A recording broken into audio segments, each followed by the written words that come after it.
The Bunker Project is brought to you by Wix.com, the easiest place to create a website online.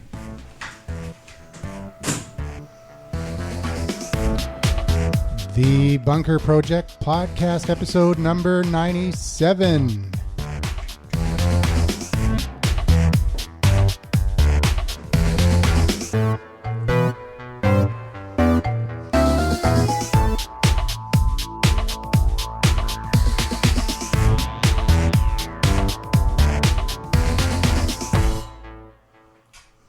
And welcome back to another episode of The Bunker Project.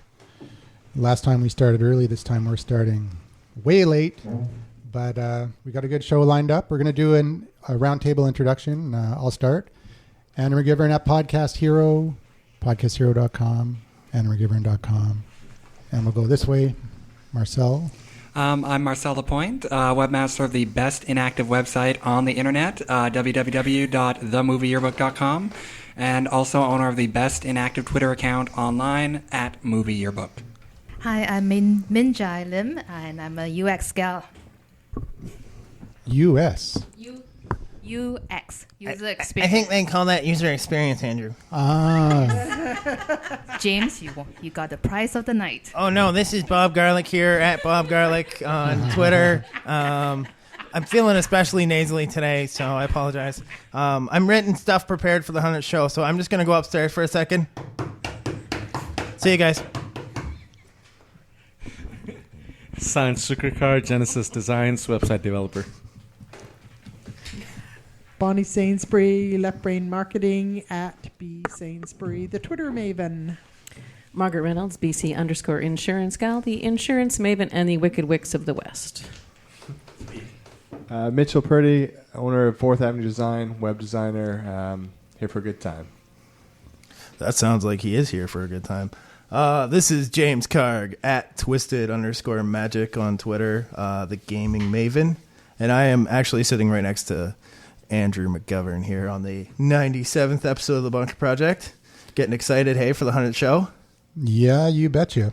Yeah. And Bob Garlic is here tonight, but he's actually upstairs above the Den Bar in the Barclay Hotel, trying to get our internet fixed because we've been having internet issues for the past several episodes, and we thought we had it fixed. We came in here on Monday and spent a couple hours rewiring the whole setup we have here to get a landline internet into the back room at the bar, and turns out we're still having difficulties. So he's on the phone with the service provider right now.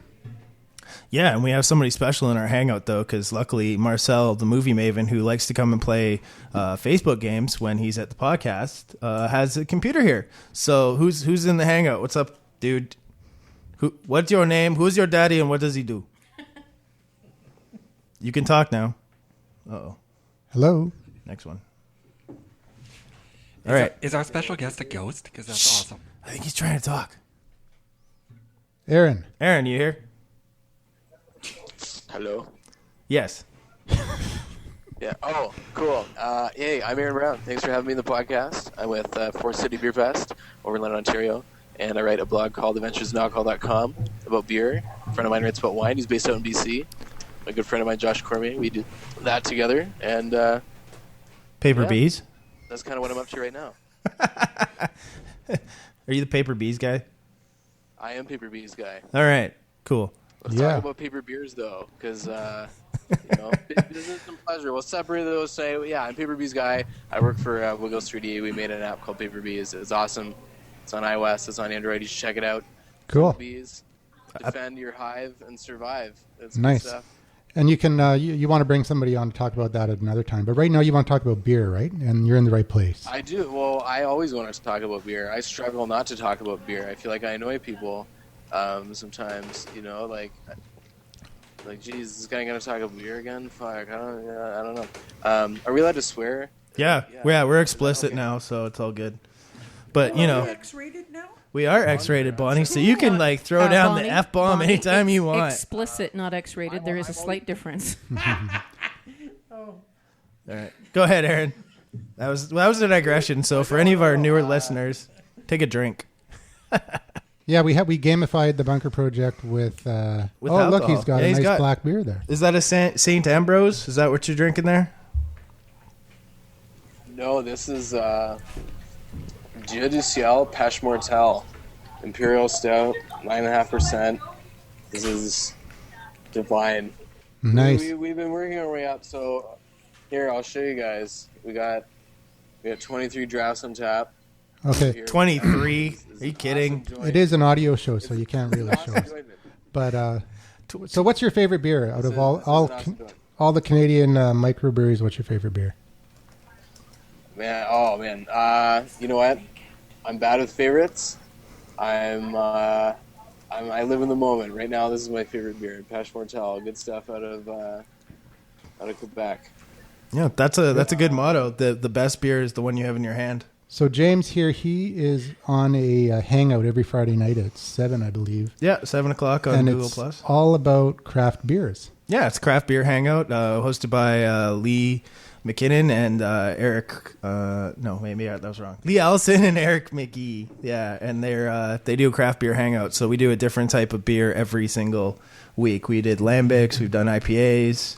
That's cool. Yeah. So if you're ever on Google Plus and you want to come drink beer with us and show them what it's like in Ontario, because they're all American, so they think they get some good beer though, actually. So They do. Yeah. They do it up there. What's cool is sometimes you go into a bar down there. Like a lot of times here, you go into a bar because you know it's about good beer. But what I find down there is you go into a bar, there just is some old bar. You don't really go there. It's not putting itself out there that way. And you go in and you find, oh man, this has got a lot of taps and there's some solid beers here. I've been surprised a lot in the States. You go in and you see some solid draft lineup when you weren't expecting one. They have a good beer culture. They got a lot of great breweries. They got a lot of really good microbreweries. Their mainstream beer isn't very good, though. Yeah. Yeah. Okay. Some good ones in Michigan that we're seeing a lot of, like Founders. If you guys ever get a chance to get a hold of some Founders, it's good stuff. They got a breakfast stout. Wow. does it taste like eggs? Unreal. It's unreal. So we've had some beer pairing nights More here. like, no, didn't taste like bacon either. No, it's like your morning coffee. It's an eye opener.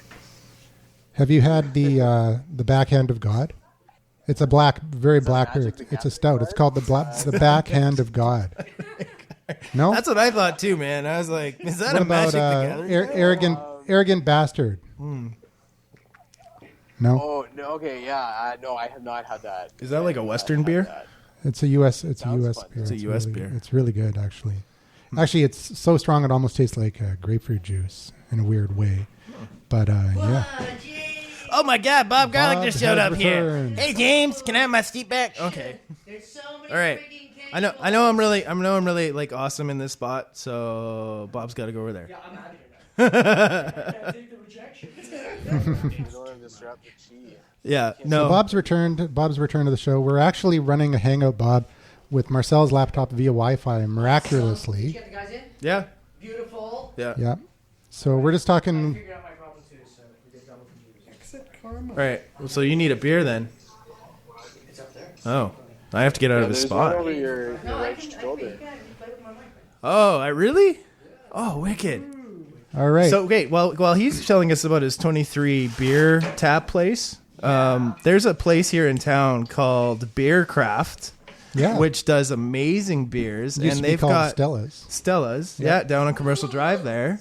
and and- on Granville as well. I Is think. there one on Yeah. Granville? Yeah. Oh, yeah.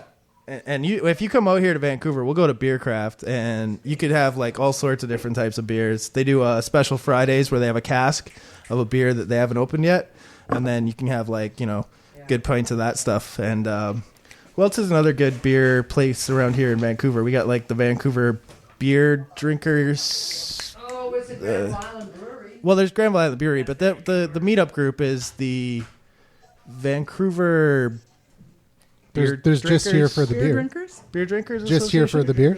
I think they're beer drinkers. I think that's what it's called. The VBW or something. There's also just here for the beer. those guys are awesome. If you need to like get hooked up with some beer, and they'll bring Yeah. in awesome types of beer for you to So, try. Aaron, he's running a beer fest right now. Why don't you just quickly tell us about that?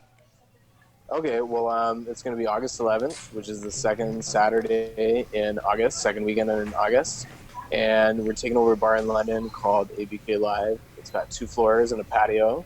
So we're going to have 13 different beer stations you can go to and get samples at. And each of those is going to have multiple brands you can check out.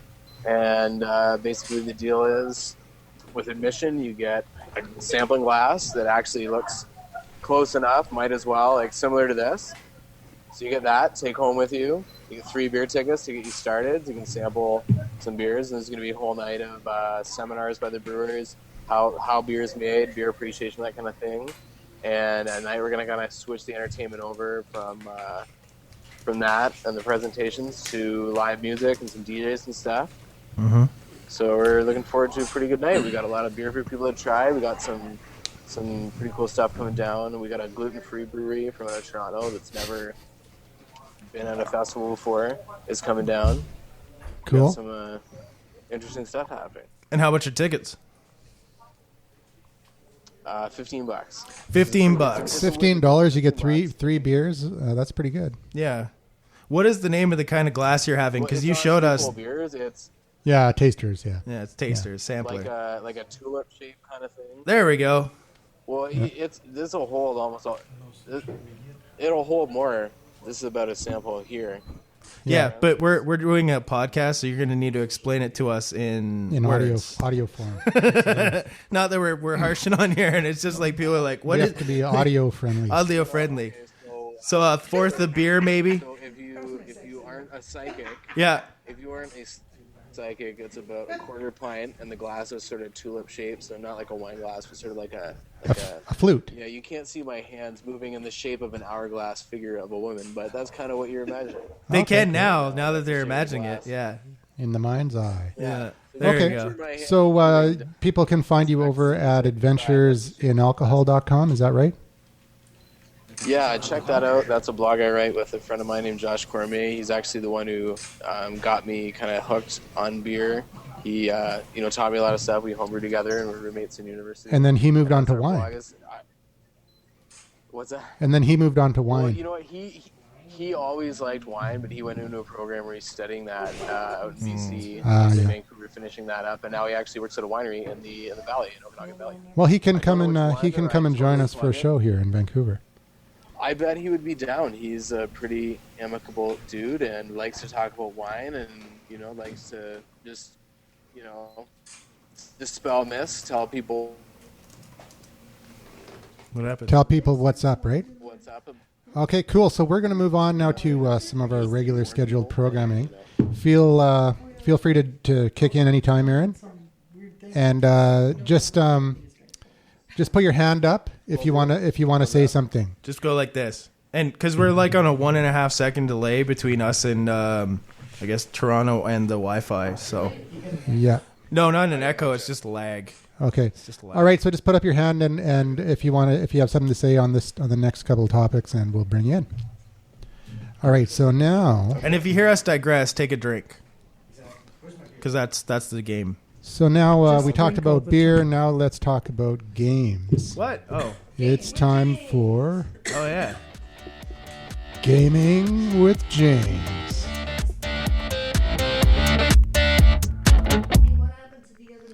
Wow. That's a sick theme song. That's Gaming with James theme song. And what are we talking about with games today? We're going to talk about this thing that, people probably, what is this, like a week from now? This will be put on the website. So tomorrow. Tomorrow. Oh, yeah. Well, then this hasn't been beat to death. I mean, it has if you've been following it, but maybe not. So we're talking today about the Ouya, which is the video game console that's on Kickstarter right now that has raised $5.5 million in just 8 days so far. Smokes. That's got to be a record so for Kickstarter. That is a record, actually. And so the thing is it actually raised $75K in the first hour. So it's kind of interesting. Yeah, go ahead, Aaron.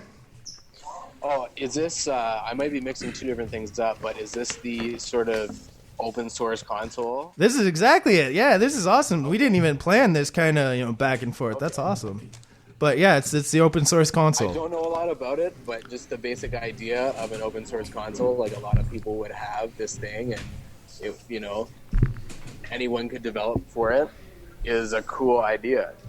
Yeah, and it's $99. This is the retail price they're hoping to go for it, and they were originally asking for $950,000, and now they're at $5.5 million for about, I guess, 24 days left in it, and so. It's kind of an interesting thing. It's like a huge disruption, sort of, that they've gotten all this money off Kickstarter. So my question, James, for the non-gamers here is, what is the purpose of the software? What does it do? So the Ouya is based off of Android. What it basically is it says here, I'm looking directly at their Kickstarter, so I'm saying it. It's easy to root. Everything opens with standard screws. Hardware hackers can create their own peripherals and connect via USB or Bluetooth. The specifications on it, it's a Tegra 3 quad-core processor. Nice. 1.8 gig RAM, 8 gigs of internal flash storage, which personally I think that's not a lot. But about how much is this again? Like, so on Kickstarter, you have a couple different things that you can ask for. They've already sold out of... I believe the 250 model. Yeah, of course. The $95 you get a console and a controller, so that's sold out already. But with the same configuration, right? Yeah, well, they're all going to be the same. Yeah, they're all going to be basically the same across the board. That's just what you want to do with it afterwards. But it's similar to an Android tablet. So as far as processing power and things go, nice. But it also has Wi-Fi, HDMI connection with support for 1080p. USB 2, wireless controller, Android 4.0, so they're running Ice Cream Sandwich on it. Mm-hmm. You mean Jelly Bean? No, Ice Cream Sandwich. Okay. 4.0 is Ice Cream Sandwich. What's Jelly Bean? What's the number for Jelly Bean? I believe that would be 5, yeah. No, it's 4.1. 4.1? Oh. Yeah. They're always so weird. know, It's like 2.3 was like... it's something to do with the mathematical algorithms. That's what they do. When they like to name it after food. Or but their numbers are based on weird mathematical algorithms for some strange reason. Yeah, it's like Google 2.2 was. There was some Pythagoras. Yeah, well, I mean, it's like a big jump would be going up from 3 to 4. All right, hook us up, Aaron. Yeah, and then a smaller incremental jump would be the points. It's kind of like Charlie and the Chocolate Factory or something over there with what they're naming these things. Yeah, because I don't really know a ton about this. This is meant to hook up to your TV and play games on, right? Or is this something portable with the screen? No, this is supposed to be like an Xbox, PlayStation 3 killer. They really want to support the indie gaming community too. So they're also saying that you can watch Twitch.tv, which everybody knows is your own personal TV station. So I mean, you could stream games of StarCraft or League of Legends or whatever. You want to watch that. What about modding? Is it kind of like something you designed for modding and make nice casings out of it, or just doing weird They stuff say with you it, can right? do whatever you want to it. Wow. But that's where my point, this is where the only thing where I kind of don't get it, is that they say that you can pirate and you can mod it and things like that, but then they expect that there's going to be developers there that want to put their stuff on there.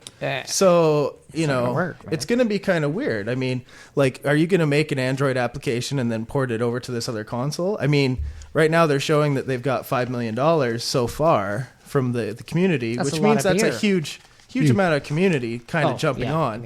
So there's support for the product. There's a little bit of support. I wouldn't say there's a massive amount, but I mean, there's enough that you possibly could go there. But if they want everything to be free, that could possibly be different. Go ahead. Well, I mean, given the OS is behind it, and Google and their connection with ads, I would just assume that even in a piracy free-for-all where no one's getting paid for a download of their game, and people can try to do in-app purchases and stuff like that and make money that way, I suppose. But I think you're going to see ads in games or ads on it somehow, so people can make money even if people pirate their games. Because that's sort of a way around things. I suppose for people trying to make money is, well, no one paid to download this game, but we can put ads in it. That could be something that happens. Good point. Yeah, no, I totally agree. Ad-supported gaming would probably be one of the bigger things. But the other question that I raise is that these people are doing the Kickstarter. They've never set up a massive networked console ever. That's one of the things. Well, so I they mean- have never built that sort of thing. But you know what? With that much beer and pizza, I am sure they can get some. Oh, dude here's in the there other to thing. do It's it. supposed to release March of 2013. So they're expecting Whoa. an 8-month launch. Jeez. And they only have one Well, that's way prototype better as than Rim is opposed. doing. What? That's way better than Rim is doing. I guess so. Yeah, I guess exactly, so. Yeah, I guess. Oh, there goes a rim shot. Oh, rim job. For $5 million and you could hire some guys who know how to put together, the kind of back end you would need to. Well, maybe they can hire ex-Rim employees. Making games that need networking and that need multiplayer. Yeah. Like a back end, they have to provide that. You can't expect all these developers to write a game and support it as well. Like they're gonna have to do something where they're sharing the load. Yeah. I suppose Well, for like the developers, if you wanted the SDK in the console, it's like $699 right now. So that's for a dev kit. But yeah. Sorry, I was playing with the paper. Yeah, it's a natural roller. But I mean, I'm a little skeptical. I mean, still, it's $5.5 million, and it's a new thing. But there's just a part of me that's kind of skeptical about this. Well, they're not going to have any games at launch, right? Well, yeah, that's the thing. Like, so who's going to pay $99? Well, it goes back to the classic. If you have no apps, what's the point of the hardware? Yeah, but I mean, like, there might be people that make stuff like once they get their consoles and things like that, but it'll take a couple weeks, couple months. Okay, so does this console have enough oomph, have enough guts and legs to be able to do something like a really hardcore Blizzard style game, or is it more flashy stuff? No, it has everything that runs an Android tablet. So if you have games like Shadowgun or Triple Town or Dead Trigger, all these like iPhone, Android type games. So, yeah, okay. The 3D is still great, but it's not like going to be the best. I still think the internal storage of only 8 gigs is not a large enough component. Does it have Pong? Possibly. I mean, if I was them, that would be one of the first games I'd try to put on it just to make sure of it. And also, their controller prototype isn't actually together yet. Like, it's just theoretical still. It's not actually built. So, well, they got 8 months. There's a lot of patents that still are required when you're making these sort of things. Oh, by the way, we owe those patents. Booyah! Give us all your pizza and beer. So, yeah, I mean, I'm a little skeptical about it, but I mean, buyer beware, Cavert Emperor. Well, it's like a collector's item. It's like the watches you can get and all that stuff. Well, I think the watch, that's awesome. I think very cool. That's very cool. This video game console, I'm not so sure of because you're talking about the iPod Nano watch. No, right? The Jewel watch. Yeah, I was talking about the Pebble. The Pebble is what we called. Yeah, the one that hooked up with your Wi-Fi to your thing, so you got the watch that'll tell you when you got calls and stuff coming in. But that's cool. Kind of like a phone. Yeah, I just. It is like I've a phone. heard of those. People used to talk. People have been them. taking their watches off because they got the clock on their phone. That's the whole thing. Like, I wish these guys the best of luck, but I mean, I'm not going to really skip this for my Xbox 360. Oh, I have to digress. So I'm that's thirsty. just me. Sorry, I have to digress here. Is there a cuckoo clock app? A cuckoo clock? Yeah, it goes cuckoo and it goes sweeties. First comes out. No, you should do that. That's probably good. I'm sure somebody did. Must have done a cuckoo. What are you saying clock there? app. Go ahead. Come on, developer. Come on, let's get you going on here. Sweat it out, boy. Why? Sorry, you guys digressed. So I was having the drink. Yeah. Oh yeah. Nice. He's playing the catches game. on fast. Hey, I'm sorry, I came into the show late. Which developer are we talking to? This is Aaron Brown. He's Adventures in Beer. Oh, dude. Okay. What was it? Adventures in Alcohol. Adventures in Alcohol. My bad. Yeah. He's currently organizing a big beer fest in. What does he think of that? Ontario. Hey, Aaron. Boy, his. You got to speak louder, man. Dude, you got to. You got to be skeptical of this in the sense that it's the first time hardware built for these guys. But I like the idea, and if you had a cool enough piece of hardware with the open source software, I think that's an interesting thing. That's an ecosystem people would play in. They would try to make games for it, and especially if you could port over in an easy way. Either maybe you gotta, maybe you can do it already. You just have an Android or an iPhone game that works right away on there. But if someone just came out with a patch or something in one of these development programs like Unity or something like that, you could probably right away have a lot of stuff on there. So it wouldn't be.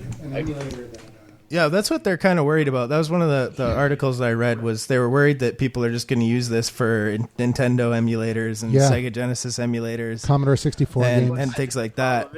going to be weird to play a mobile game. I think it's designed for mobile experience on a TV. That's the other thing with the controller. It's going to get stale, and if you build it, they will come in a way. Like possibly. Maybe people will go for it. So. At least you'll have something there already. But yeah, even Paper Bees, which is, for example, is a fun game to play, is not a game you would want to play on a TV. It's about tactile, like you're flicking things on your screen. Yeah, we got to talk about that after the show.